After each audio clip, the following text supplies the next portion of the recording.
The U.S. Department of Energy's Oak Ridge Reservation is the site of a vital national defense facility and a modern computational and scientific center. But over the years, parts of the reservation have been contaminated with radioactive and other hazardous waste. DOE has been busy cleaning up those affected areas, but much remains to be done. Citizen input is a valuable part of that effort, and DOE welcomes advice from the Oak Ridge Site-Specific Advisory Board, a citizens panel that provides independent advice and recommendations on DOE's cleanup of the Oak Ridge Reservation. The board provides input on a wide range of environmental cleanup operations underway at Oak Ridge National Laboratory, Y-12 National Security Complex, and the East Tennessee Technology Park. You can be part of this important work by attending the monthly meetings of the Oak Ridge Site-Specific Advisory Board. For more information, call or visit our website. Good evening, folks. The clock is approaching 6 o'clock, or 1800 if you're a European, and we are going to commence the April meeting of the Oak Ridge Site-Specific Advisory Board. I would remind all the people to turn off your communication devices, cell phones, printers, faxes, and what have you. Emergency exits are well marked, and if assistance is needed, it can be provided. Members, when you're speaking, please use your microphones and use your name tent on the vertical to be recognized. During the question and answer period after the presentation, we will take questions from the board first and then from the visitors. They will be allowed. Our next meeting will be May 14th, and the presentation will be an update on the True Waste Processing Center. Tonight's meeting, the presentation will focus on the development of a comprehensive mercury strategy for the Oak Ridge Reservation, and Ms. Wilkerson will make the presentation when it comes up. We do have some of our student representatives that will be leaving us. They've been with us for a year now and been very active in the board and participating very nicely. Ms. Kanes, if you would do the honors, please. So as the chair mentioned, we have two students that are retiring tonight, both Gracie Hall and Julia Riley, both sitting over here to my right.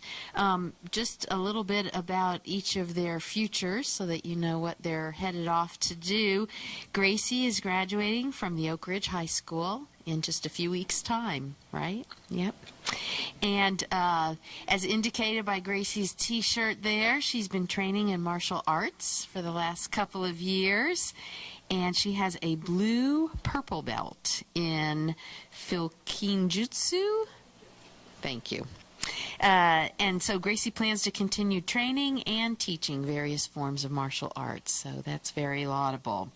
Gracie also likes to sing, and will be singing in her last Sound Company show, also in a couple of weeks' time. Sound Company is a local group of young singers and dancers.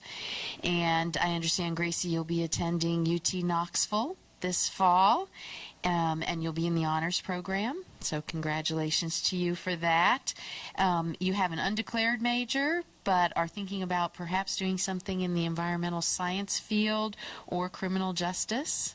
So we look forward to seeing you sometime in the future and you letting us know what it is you've chosen to do. I also understand you plan to minor in Spanish. So a varied background, very interesting. All right, and one more, Miss Julia Riley. So, Julia, you're graduating this year from Hardin Valley Academy, is that correct? So congratulations to you for that. Julia has been very active this year as president of Hardin Valley's Venture Crew, and I understand the Venture Crew does a lot of adventurous things like caving and backpacking and whatnot. And I understand you've also been involved at blood drives at Hardin Valley as an assistant to one of your teachers, and that you're headed off to Clemson University this fall. So that's very exciting, also in the honors program. And I understand that you plan to study environmental science with a wildlife biology minor. Thank you, Ms. Kanes. And ladies, thank you very much for your participation in the board. We've enjoyed having you this year, and we wish you much success in your endeavors at your facilities of higher education. So good luck. Next, we'll move on to comments from our designated federal officer, the DOE, EPA, and TDEC, starting with our designated federal officer, Ms. Cage. Right. Well, just a couple of things that I wanted to let you all know about with regard to the status of cleanup activities. First and foremost, we have, as you know, we are coming to completing the K-25 project out at the East Tennessee Technology Park. That's the demolition of the former K-25 building, and we plan to complete that project this summer. We're actually completing that project several months ahead of schedule.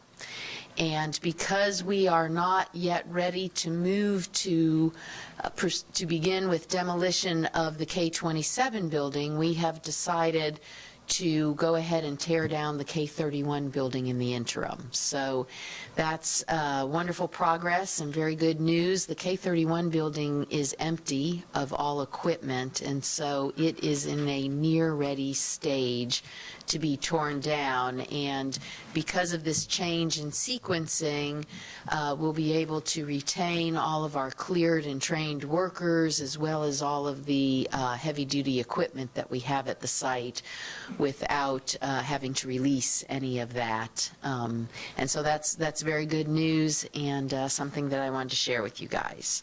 Also, I'm sure you've heard about the shutdown of the waste isolation pilot plant out in Carlsbad, New Mexico. That is the facility where we ship our transuranic waste for permanent disposal. We were scheduled to begin shipment of our waste last month in March, but because of a couple of incidences at the site is currently in a shutdown mode, and they are not receiving waste at this time. We have been asked to send some folks out, and we have sent a number of people, both on the federal staff as well as the contractor staff, to assist the site in their recovery actions. And at this time, of course, we are not sure when the site will reopen for acceptance of waste, but we are very busy making alternate plans for storage of the material until such a time that we can ship it. And it's probably very timely that next month you're going to talk about true waste processing activities. Laura Wilkerson, the federal project director that is speaking tonight, is also responsible for true waste processing, and I'm sure she'll have a worthwhile update for all of us next month. The last thing I wanted to mention is that we have recently received our guidance from headquarters on the development of our budget for fiscal year 16. And we are busy putting together that budget request.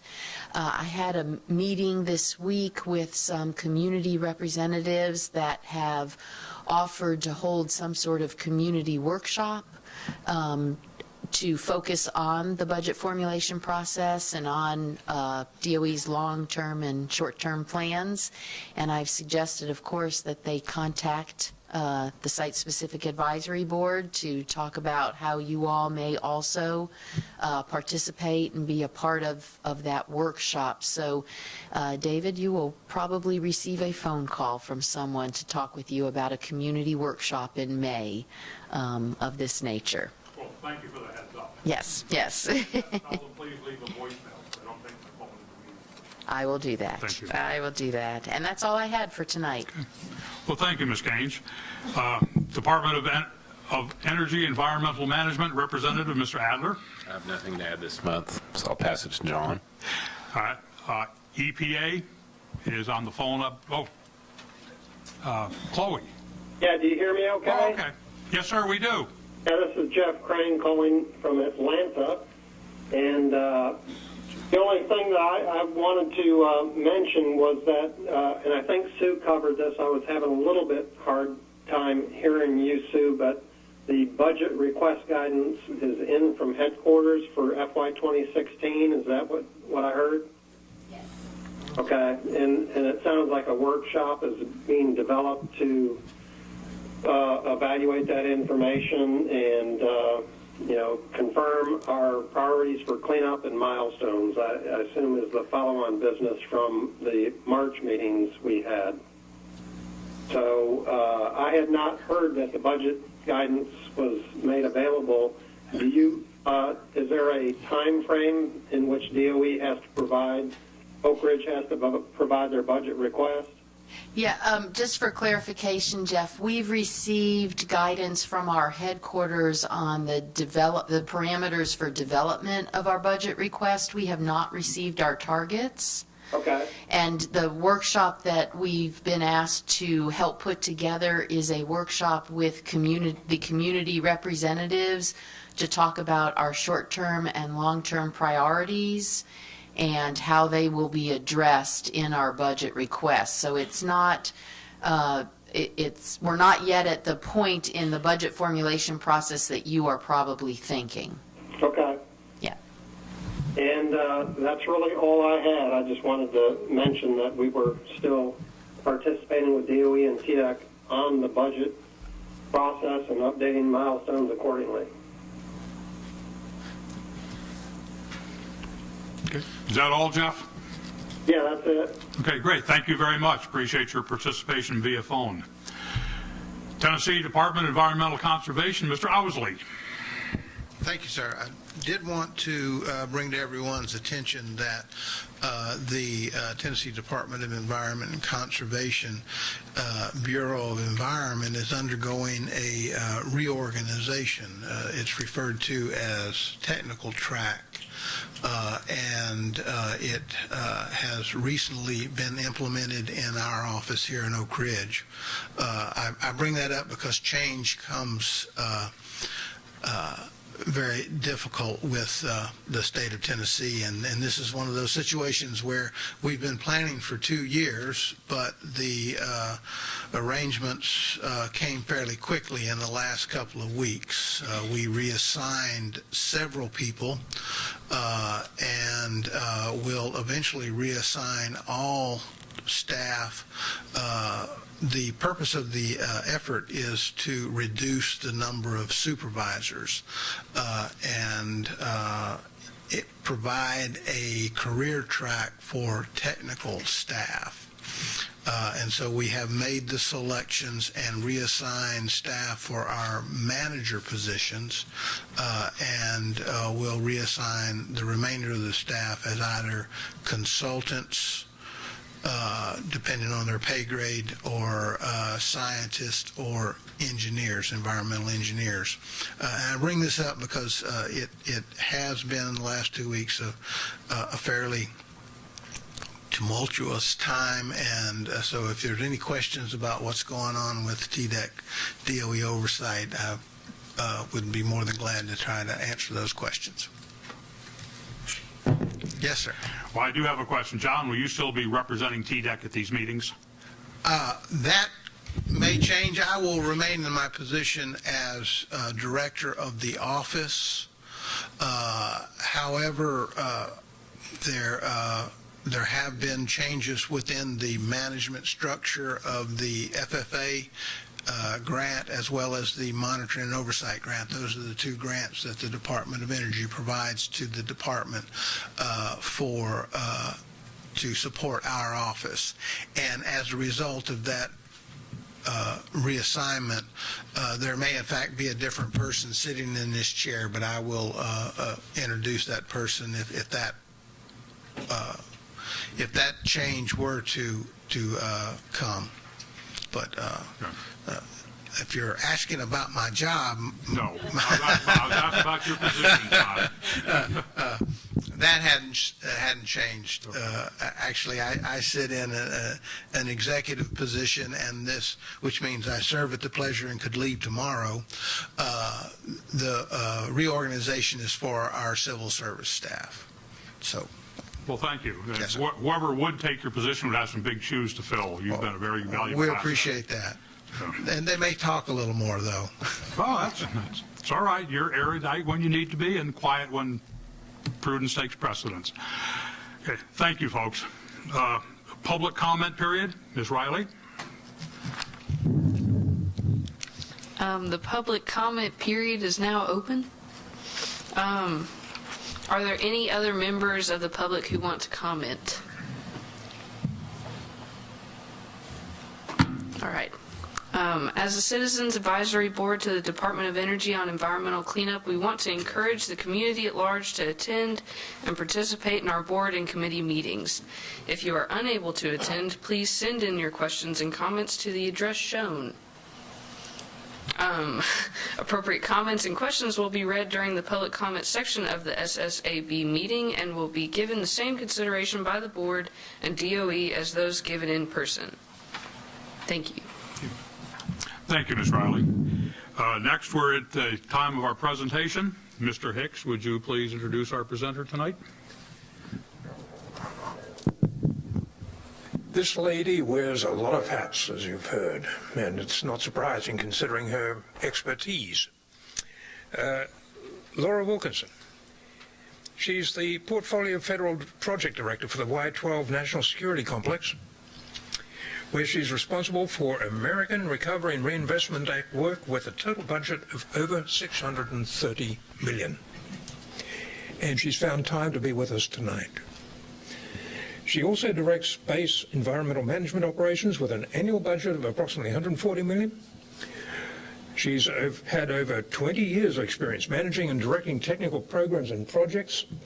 But bear in mind, she began her career here at Oak Ridge National Laboratory in the DOE site office as Program Manager for Facilities and Infrastructure Programs. Later, she served as Program Manager in the Reindustrialization Program.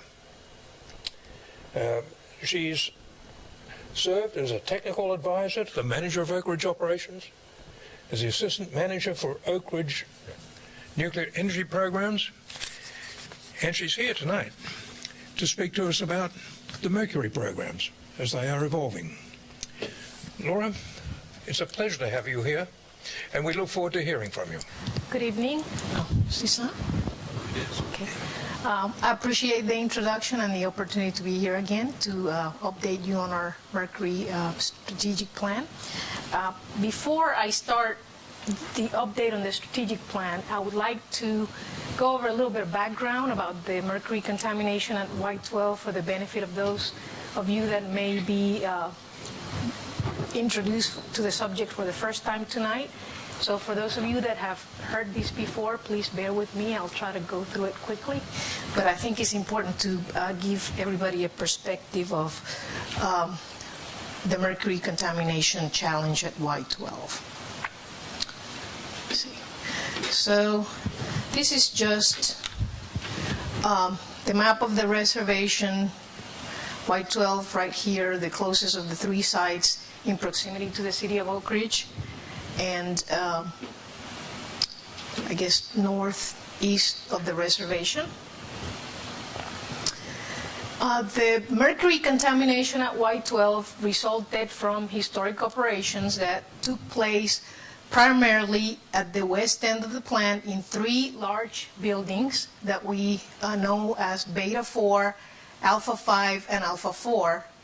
And to a lesser extent at Alpha 5, which was the pilot facility for the processes that took place in the west end of the plant. This area that encompasses these three large buildings and the soils in that area we refer to as the West End Mercury area, and I will probably use the WEMA acronym inadvertently while I'm going through the presentation, so I wanted to make sure that you all know what I'm talking about if I say that. There was a mercury recovery furnace area. The area is now just a pad and soil, but it's also contaminated with mercury.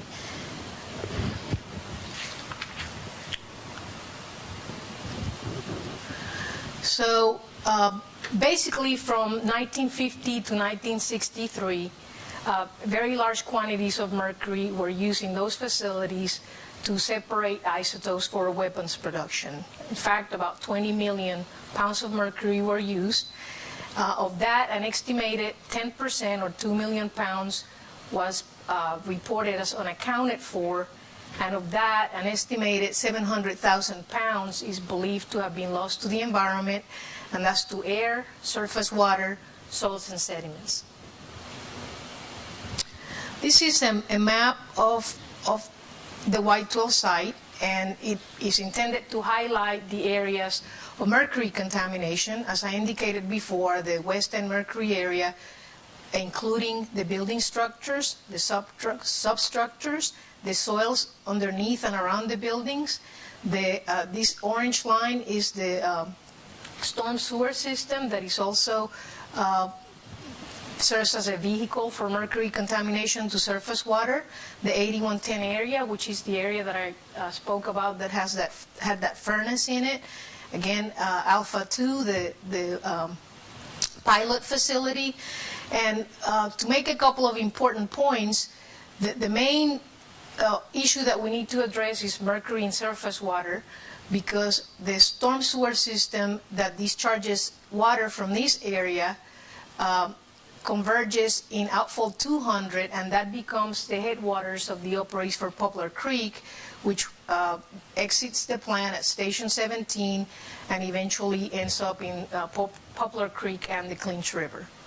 So from a general standpoint, our objectives for cleanup are to reduce the mercury in water and eventually to stabilize or eliminate the mercury sources, which is where the contamination is. And by doing that, we will also be addressing the objective of allowing the site to continue to be complementary of the bigger vision for the site, which is the weapons production mission, and making sure that after we do the cleanup, we're able to turn those areas back to the National Nuclear Security Complex for utilization to support their missions.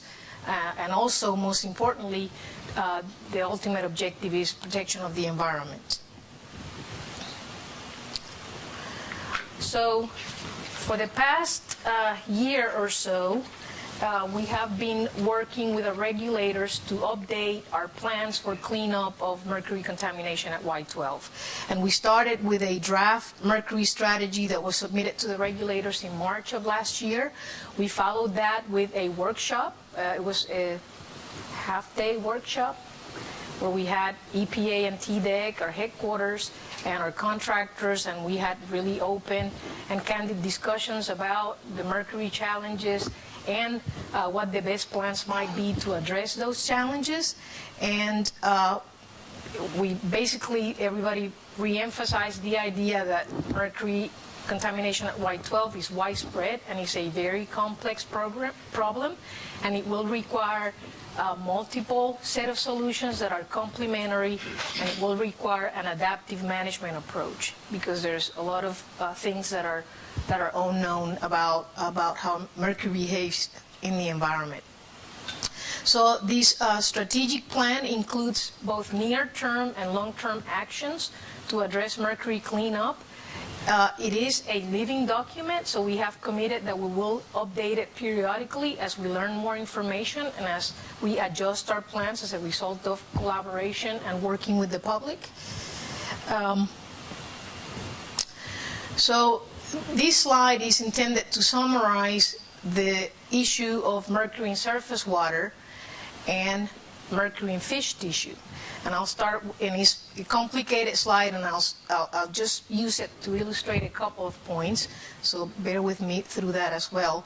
This line right here is a representation of mercury in surface water over time.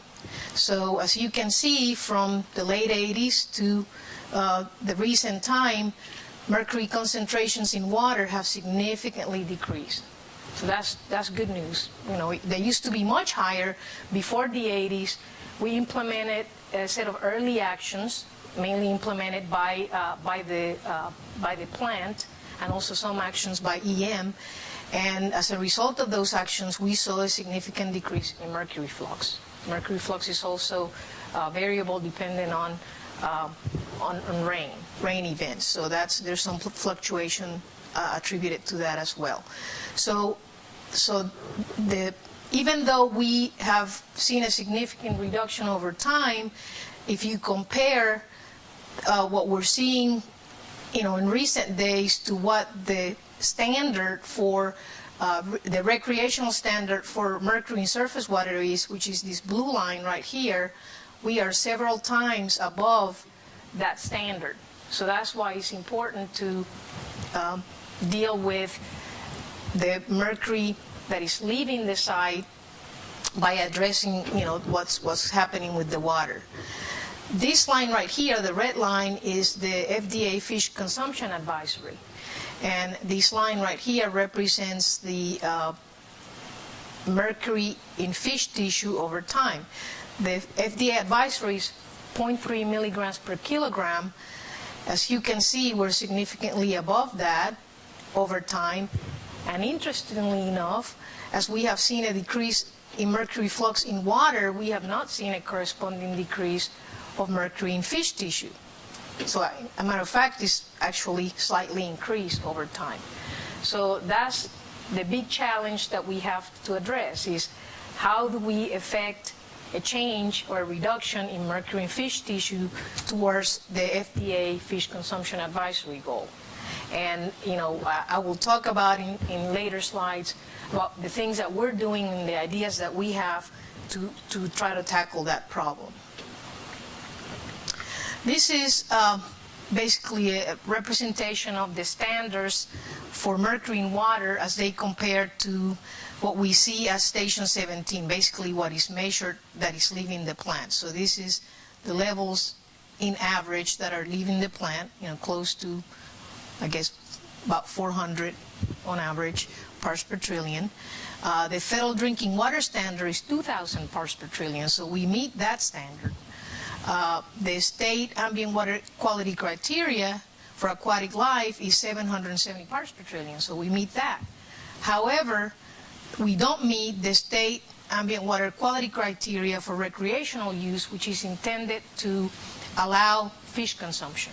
So although we meet the standard for drinking the water, we meet the standard for making sure that the fish in the creek are healthy, we don't meet the standard that is intended to allow for consumption of the fish. And there are fish consumption advisories and postage and signing across the river and the creek to make sure that we protect against that. But basically, we're several times above that standard. So we realized that in the near term, in order to reduce the mercury that is leaving the plant, we will have to treat the water. And we believe that it's prudent to begin that planning early on. And we have done that. We used some Recovery Act money that we had to develop a conceptual design for a mercury treatment facility. This is Outfall 200, which, as I said before, is where the storm sewer system outfalls converge, and daylight as the operates for Poplar Creek. So that would be the water coming from that outfall would be the water that we would treat, because that's the water that discharges from that entire West End Mercury area. Currently, the conceptual design, again, is to treat at outfall 200. The conceptual plan would have a capacity of 3,000 gallons per minute, and it is designed in a way that allows for future expansion if necessary, because it's a modular and scalable design. One thing that we're also doing to try to refine the design parameters for the plant, there is a 400-acre watershed that discharges to this area, and there are also non-stormwater contributors to the outfall 200 discharges. So before we finalize the plant design, we want to make sure that if there are any opportunities to divert water that may not need to be treated, or to reduce non-stormwater contribution from process sources, that we do that. So we are this year in the process of studying that to refine those water treatment parameters. We are also in the process of characterizing the proposed site for this water treatment facility, so that we can incorporate anything that we find in that characterization into the design process. The goals of this facility would be, again, to reduce the flux that is leaving the creek and entering public waters. And it also is expected to provide a mechanism to control expected increased discharges when we undertake the bigger remediation effort in the west end of the plant by D&Ding the buildings and remediating the soils. This project, as conceptualized, would be a line item capital project, which means that it would have to be approved by Congress, and Congress would appropriate the funds for the project, and they cannot be touched for anything else.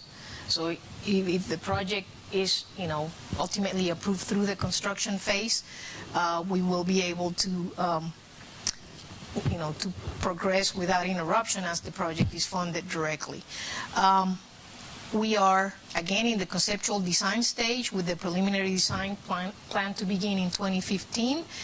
The facility construction is projected to start in 2017 and operational by 2020.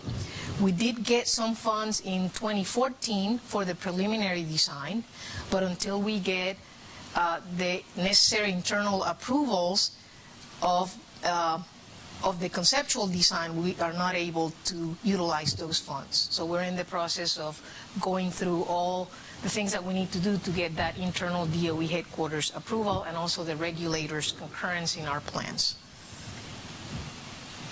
This is a current schedule. I think the most important thing about this schedule is to know that we are preparing a focused feasibility study and proposed plan that is due to the regulators for review at the end of this fiscal year.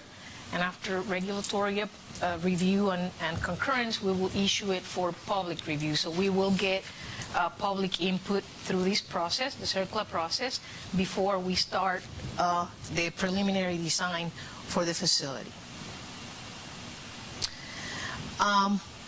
So I said before that this is a very complex problem, and there are other things that we're doing in the near term, albeit small, to try to get closer to answering the questions that are out there in relation to how do you affect mercury in fish, how does the mercury behave in the environment, and what ways we might be able to control farther from the contamination that is outside and inside the plant. So one of the things that is being done in the very near future is the elimination of flow augmentation. And what that is beginning in 1996, 4.5 million gallons of water per day were added near Outfall 200, downstream a little bit from Outfall 200, but near Outfall 200 to ensure surface water quality. And as years went by and we were able to evaluate and study the effects of that augmentation, we realized that what that does is it has an effect on increased mercury flux because it contributes to resuspension of contaminated creek sediments. So the state of Tennessee has issued a permit, an NPDES permit,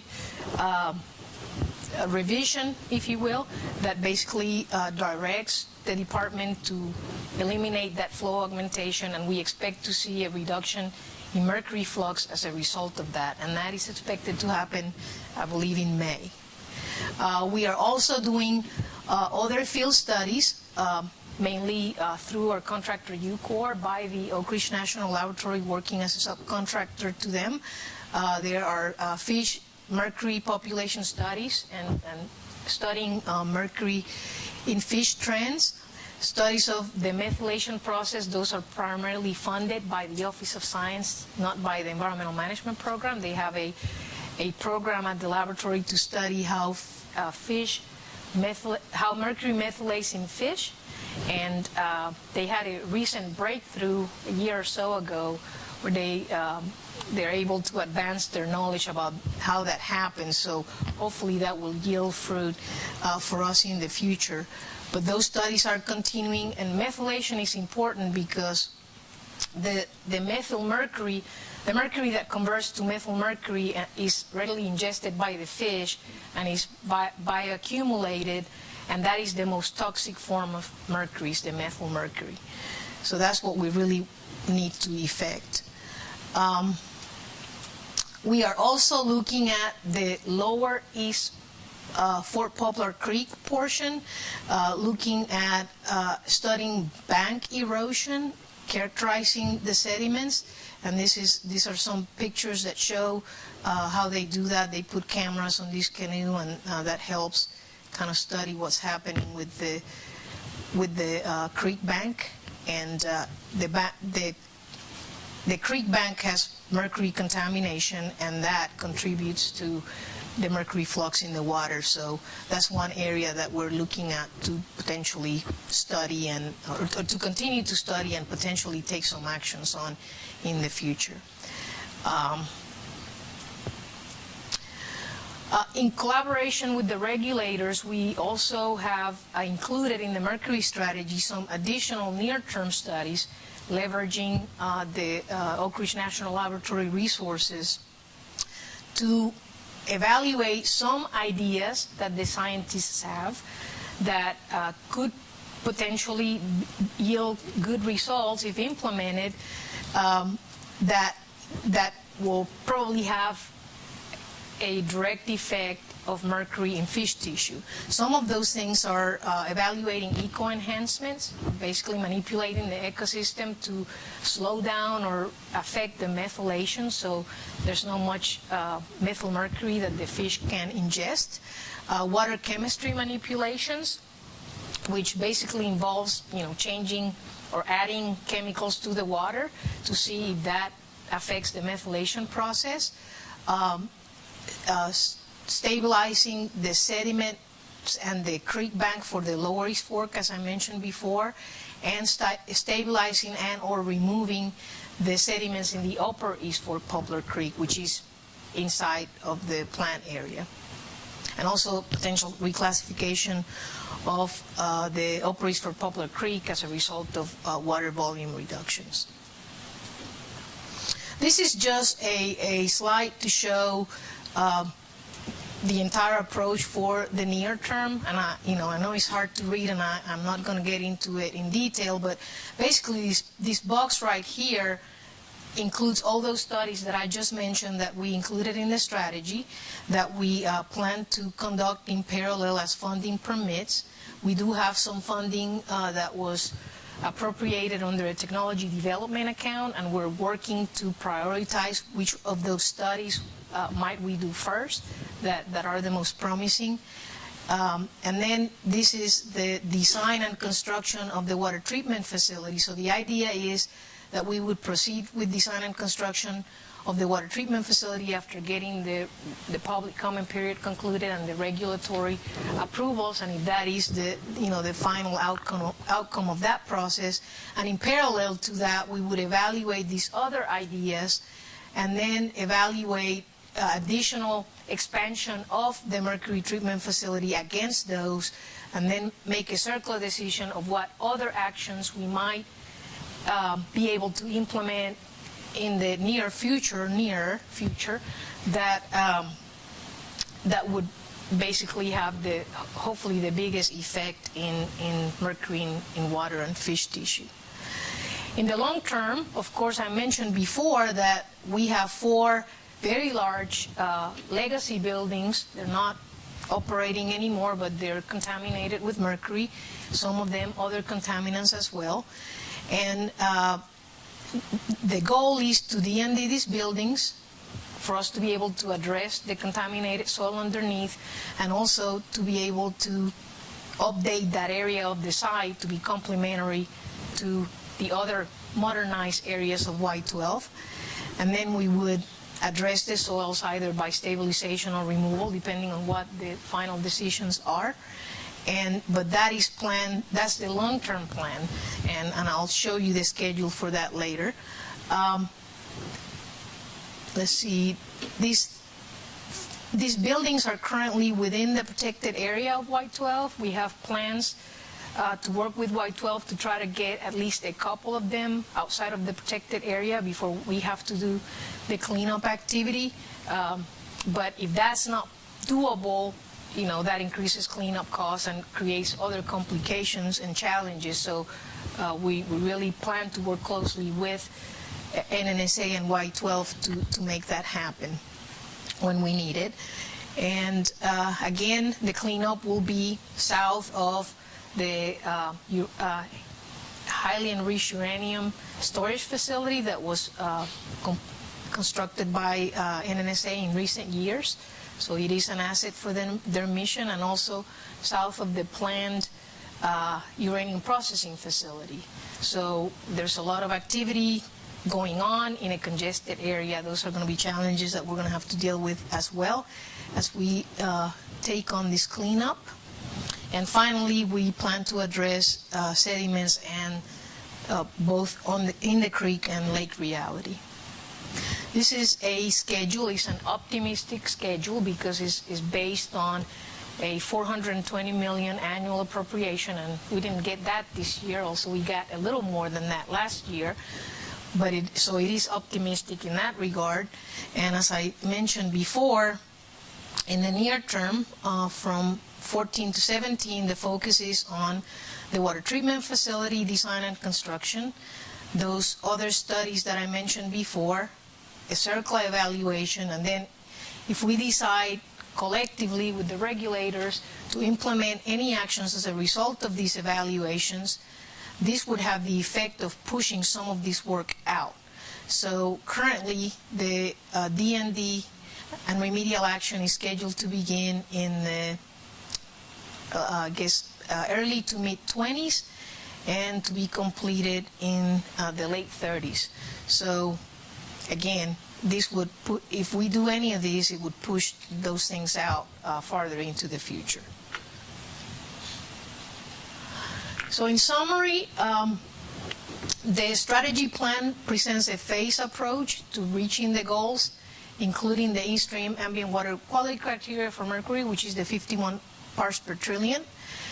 In the near term, again, we're planning on pursuing the mercury treatment facility, continuing the fish studies, bank studies, flow augmentation modification, and evaluating the results of those. And studying these other ideas that have been proposed for future potential implementation. In the long term, building demolition, soil remediation, and sediment remediation. And that concludes my presentation. Thank you, Laura. Very enlightening. Are there any questions from the board on this massive undertaking, massive topic?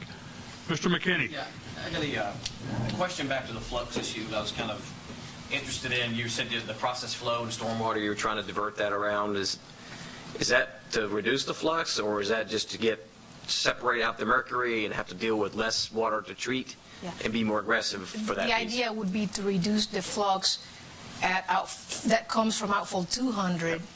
So hopefully we'd be able to size the plant down as a result of that. All right, that's exactly, well, okay.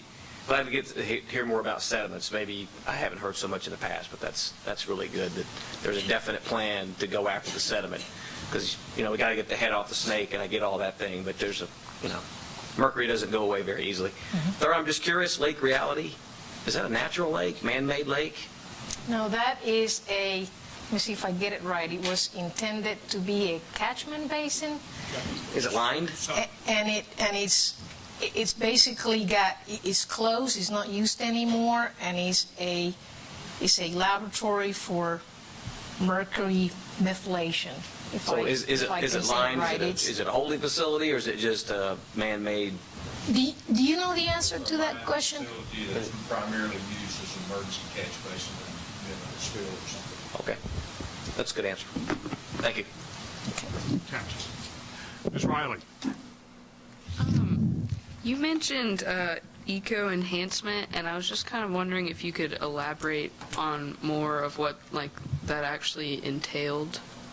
I will give it a shot, and if I miss anything, we have Ralph Turner, who is our primary scientist behind the development of this strategy, one of them, and he can correct me if I miss something, but it's basically modifying the environment by maybe changing trees or plants or rocks or adding, different features to the ecosystem in a way that may slow down the methylation process, or changing the fish species that are in the creek for fish that may, by accumulate mercury less aggressively. Is that pretty much? She's got the essence of it. The production of methyl mercury is a very subtle process, and it's relatively easy to manipulate it a little bit. We don't understand all the possibilities, but that's some of the work that's being done currently with some at Oak Ridge National Laboratory as well as elsewhere. But one of the things that happened, just for example, when they began flow augmentation, that changed the composition of the fish in the creek, so that a higher level predator, a fish that eats, other fish, became dominant. And so by turning off flow augmentation, there's an expectation that the composition of the fish will change again, possibly to the point where the fish concentrations will be lower. So there's a lot of subtle things like that we hope to capitalize on, pushing the environment in the proper direction.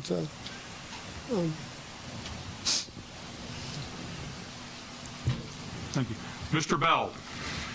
Would you please go back and put your number 2 slide that shows the trends? No, I'm sorry. The one that shows the trends with respect to... That one? That one. If you look at the water concentration coming down so low, the fish concentrations going up a little bit, that's pretty hard to understand. You have an explanation for that? And let me continue. Okay, sure. And where is allowable drinking water on that scale? Okay, so I'll answer the easier question first. So drinking water is 2,000 parts per trillion. So top of the graph. So that would be out of right here, right? Let's see, right there. Yeah. So your other question about what do we attribute that increase? We don't know. We don't understand fully how the methylation process happens and how these fish bioaccumulate the mercury through that process. So that's one of the challenges that we have, and we need to work with the Oak Ridge National, continue to work with the Oak Ridge National Lab scientists to try to figure out. There was a recent breakthrough in the research that they're doing that tied a gene in a bacteria that is believed to contribute to that methylation process. And how do we use that in a way that we can affect the methylation process is what we need to hopefully get to at some point. Is the methylation process in fish, does it occur in animals? Bacteria are responsible for the methylation process. Bacteria are responsible for the methylation process, and a particular group of bacteria, sulfate reducers, that tend to live in reducing environments. And what's going on here in part is the form of mercury that we see in fish is methyl mercury predominantly. So whereas the mercury in water is predominantly inorganic, but the fish accumulate. Did they begin with as methyl mercury, or did it generate they do. inside? The fish accumulate it predominantly as methyl mercury from the environment. So the relationship between total mercury in water and total mercury in fish at any location is never very, very good. But this is somewhat unusual that we see, first of all, an increase as water concentrations are going down. But I have to point out that water quality has improved. The nature of the ecological nature of the organisms that live in the stream have changed. So all of that plays into what's in the fish.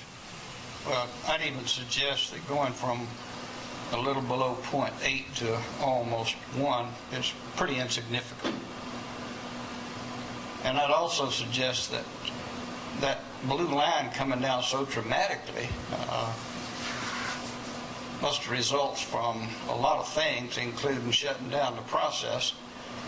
But also, how do you show this figure and justify your whole project when your water you're below water drinking standards altogether. Yeah, It's hard for me to see how I want to spend any of my tax money doing this whole project. that is a really good question, and I appreciate it. Basically, we have ongoing releases or discharges from the Y-12 plant that are not in compliance with the state regulated standard. So that's the explanation.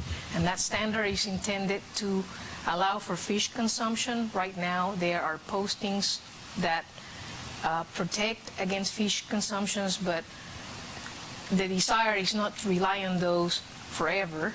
They're a good institutional control, but the ultimate goal is to complete the remediation and the cleanup so that those standards can be, those postings can hopefully be removed one day. So that's the objective of the facility itself, the mercury treatment facility, is to attempt to reduce and hopefully eventually eliminate what's coming from inside the plant, the West End mercury area. The other question is related to the relative scale of drinking water and then very much lower standards for other things that included something about fish, and I didn't understand what that was. Can you put that slide up there? Sure. Yeah. Now, drinking water at 2,000, and then continuous, what is that, discharge, adequate life, what does that mean? So basically, what this one means is you can drink the water with that much on it. This one means that's the level that you need for the fish and the aquatic life to thrive in that water body. This one is a goal in the interim rod, because we could meet these 51 parts per trillion when that goal was established. So What is 51 parts per trillion? So 51 parts per trillion is the recreational ambient water quality criteria, which is basically intended to allow the fish to be consumed. That was how that number was developed. This is the stuff I ever heard when I hear that we can drink water at 2,000 and we can't raise fish in 51 parts per trillion. Yeah. John? These standards are developed by EPA, and they are based on, you can jump in if you No, want. ma'am, I can't do any better. You're doing it. You are doing an excellent job, but it's basically the science of mercury and bioaccumulation. And if you are simply ingesting elemental mercury, you can at that level. Fish can live in it at the level of 770 parts per trillion. But through bioaccumulation, fish that are raised in water that contains more than 51 parts per trillion of mercury build up a concentration in their flesh that makes it harmful for humans to ingest that. And it is the expectation of both the federal government and all of the state governments, but the state of Tennessee as well, to assure that the fish, which are a natural resource of the public, are available for consumption. And that is why the criteria is set, is to allow people to be able to fish anywhere in public waters and feel safe that they can eat the fish. In this particular case, they can't, and postings are established, signs that say you're advised not to eat the fish. And as Laura has pointed out, until the level of 51 parts per trillion is reached and the appropriate level in fish flesh is reached, the signs will have to stay up, and there is an expectation that the signs come down. So he made a really good point. This standard is based on elemental mercury, which is not as toxic as methyl mercury, which is what this number is based on. So I think that partly explains Maybe this helps. Among fish toxicologists, they say trout can't live in drinking water. If you took the drinking water standards for all the metals and you made up water to that composition, it would kill trout. I mean, I'm generalizing here. So the difference is, what can fish live in versus what concentration in fish can we live with when we eat. So the number for us has to be a lot lower in fish tissue than it does. I got lost there a little bit, but the gist is that it's apples and oranges. In one case, you're talking about what fish can stay alive in and thrive in versus. Anyway. I don't know. It really sounds like you guys are just putting up a show to support your program. That's what it sounds like to me. I don't at all understand how you can drink water at that level and not eat fish at that level. I mean, that's... Well... What's wrong? I'm trying to think how to answer your question. We do have some other questioners that want to ask this. So good point, Mr. Bell. Thank you very much. Ms. Hall? So if we did, this one? Okay. If we did get the water down to 51 parts per trillion, then how long, estimatedly, would it take for the already existing bioaccumulation in the fish to wear off to the point that we could eat them, consume them? The answer to that is we don't know. Okay. Ms. Lyons? Yes, I know when we're talking about the drinking water standards, that's inorganic mercury. And when we're talking about the methyl mercury, it's organic. And it's total mercury for drinking water. They don't make any distinction between... It has both kinds in it? It's total mercury. Okay. But then the fish are in this 24/7, and when we drink water, it's some very small percentage of our day, not even of our lives. So that is what's causing us to need a much lower concentration of the organic mercury for the fish to survive and for us to eat the fish. But the amount of methyl mercury in is very low compared to total in any water. So when you drink water, you're not consuming very much methyl mercury, which is the form that would be toxic to us as well. But when you eat tissue, it's fish tissue, it's very concentrated. So you get a lot more methyl mercury from fish tissue than you get from drinking water. Maybe that helps. Well, that's going in the right direction, but that's a big factor from 51 to 2,000. I mean. Thank you, Board. Is there anyone from the audience has questions of Ms. Wilkerson?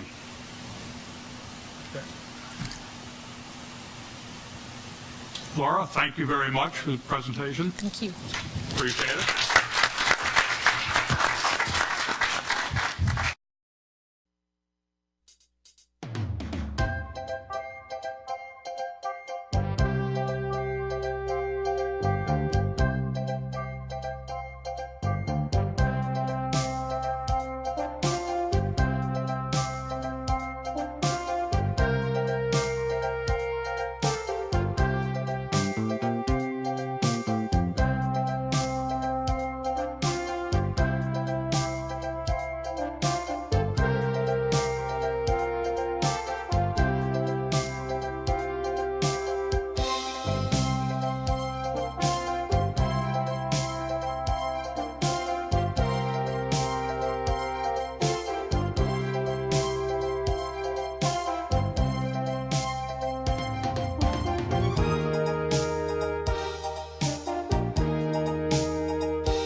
The Oak Ridge Reservation holds an important place in our nation's history, and it continues to play a vital role in national defense and modern scientific and computational research. But decades of work on the reservation dating back to World War II have left some parts of the reservation contaminated with radioactive or other hazardous waste. It's the job of the U.S. Department of Energy to clean up those residual hazards. DOE relies on citizen input on those cleanup operations. The Oak Ridge Site-Specific Advisory Board is the primary source of advice and recommendations to DOE on its environmental management program. The board offers advice on a wide range of activities, from safe, secure disposal of radioactive waste to long-term stewardship of areas with waste left in place. Be part of this important work by attending the monthly meetings of the Oak Ridge Site-Specific Advisory Board.